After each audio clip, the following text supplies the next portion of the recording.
ಕನ್ನಡದ ದೊಡ್ಡ reality ಶೋಗಳಲ್ಲಿ undoubtedly big ಬಾಸ್ಗೆ ಮೊದಲ ಪಟ್ಟ. ಸೊ ಬಿಗ್ ಬಾಸ್ ವಿನ್ನರ್ಗೆ ಮತ್ತೆ ರನ್ನರ್ ಅಪ್ಗೆ ಸಿಕ್ಕಿದೇನು, ಹಾಗಾದ್ರೆ ಎಷ್ಟು ಅಮೌಂಟು, ಅದಕ್ಕೆ ಸಂಬಂಧಪಟ್ಟಂತೆ ಡೀಟೇಲ್ಸ್ ಕೂಡ ನಮ್ಮ ಹತ್ರ ಇದೆ, ನೋಡ್ತಾ ಹೋಗೋಣ. ವಿನ್ನರ್ ಹನುಮಂತುಗೆ ಟ್ರೋಫಿ ಜೊತೆಗೆ 50 ಲಕ್ಷ ಹಣ ಬಹುಮಾನದ ಮೊತ್ತವಾಗಿ ಲಭ್ಯ ಆಗಿದೆ. ಈ ಕಡೆಗೆ ತ್ರಿವಿಕ್ರಮ್ಗೆ 15 ಲಕ್ಷ ನಗದು ಬಹುಮಾನದ ರೂಪದಲ್ಲಿ ಒಲಿದು ಬಂದಿದೆ. ರಜತ್ ಕಿಶನ್ಗೆ 10 ಲಕ್ಷ ನಗದು ಬಹುಮಾನ ಕೊಡಲಾಗಿದೆ. ಇದರಲ್ಲಿ ಅಗೇನ್ ಟ್ಯಾಕ್ಸ್ ಎಲ್ಲ ಕಟ್ ಆಗುತ್ತೆ, ಬಟ್ ಭಾಳ huge amount, eye catching amount. 50 lakh ವಿನ್ನರ್ಗೆ, ಮತ್ತು ರನ್ನರ್ ಅಪ್ಗೆ 15 ಲಕ್ಷ, ಸೆಕೆಂಡ್ ರನ್ನರ್ ಅಪ್ಗೆ 10 ಲಕ್ಷ ನಗದು ಬಹುಮಾನ.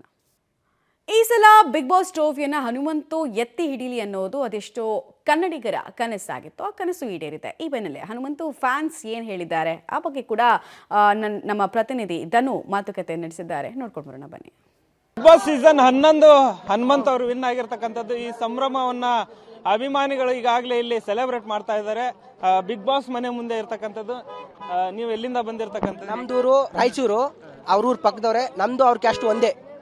ಅವ್ರ ಮಗ ತೋರಿಸ್ಲಿಲ್ಲ ಅಂತ ಪಟಾಕಿ ತಂದಿದ್ದೆ ನಾನು. ಪಟಾಕಿ ಹಚ್ಚೋದು ಯಾವ್ದೋ ಬಸ್ಸಲ್ಲಿ ಹೋದ್ರು ಅಂದ್ಬಿಟ್ಟು ಅವರು ಬಿಗ್ ಬಾಸ್ ಮನೆಯವರೇ ಅನೌನ್ಸ್ ಮಾಡಿದ್ರು, ನಾನು ಅಲ್ಲಿಗೆ ಹಚ್ಚಿದ್ದೆ.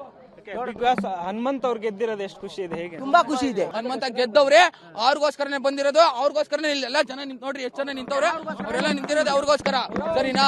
ಸರಿ, ನಾನು ಹೇಳೋದು ಆಟ ನೋಡ್ತಾ ಇದ್ರಲ್ಲ, ನಿಮಗೆ ಯಾರು ಗೆಲ್ತಾರೆ ಅಂತ ಅನ್ಸುತ್ತೆ? ಖುಷಿ ಇದೆ ನಿಮ್ಗೆ? ಖುಷಿ ಅಣ್ಣ, ಬಿಚ್ ತೋರ್ಸ್ಬಿಡೋಣ, ಇನ್ನೇನ್ ಹೇಳೋಣ ಇದಕ್ಕೆ. ಎಣ್ಗಾಯಿ ಪಲ್ಯ ರೊಟ್ಟಿ ತಿಂದಂಗ್ ಖುಷಿ ಅಣ್ಣ, ಎಣ್ಗಾಯಿ ಪಲ್ಯ ರೊಟ್ಟಿ ತಿಂದಂಗ್ ಖುಷಿ.